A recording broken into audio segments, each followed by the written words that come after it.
ఇక బూత్ స్థాయి నుంచి పార్టీ బలోపేతానికి బీజేపీ కార్యకర్తలు కృషి చేయాలని కేంద్ర మంత్రి శ్రీనివాస వర్మ అన్నారు. రాష్ట్రంలో డబుల్ ఇంజిన్ సర్కారు పాలనలో అభివృద్ధి సంక్షేమ పథకాలు వేగంగా అమలవుతున్నాయని, ఇక ప్రధాని నరేంద్ర మోదీ రాష్ట్ర అభివృద్ధికి పూర్తి సహాయ సహకారాలు అందిస్తున్నారని ఆయన చెప్పారు.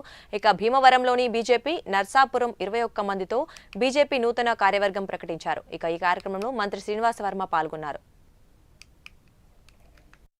కానివ్వండి, జాతీయ కమిటీలు కానీ ఎన్నికలు జరుపుకోవడం అనేది పార్టీలో ఉన్నటువంటి ఒక సంస్థాగతపరమైనటువంటి ఏర్పాటు.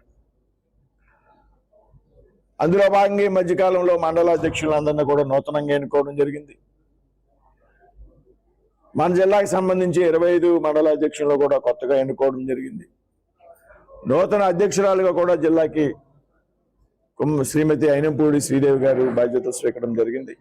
ఒక వారం రోజుల క్రితం రాష్ట్ర అధ్యక్షులుగా మాధవ్ గారు బాధ్యత స్వీకరించడం జరిగింది. రాబోయేటువంటి రోజుల్లో అఖిల భారత అధ్యక్షులు కూడా నూతన అధ్యక్షులు నియమితమవుతారు.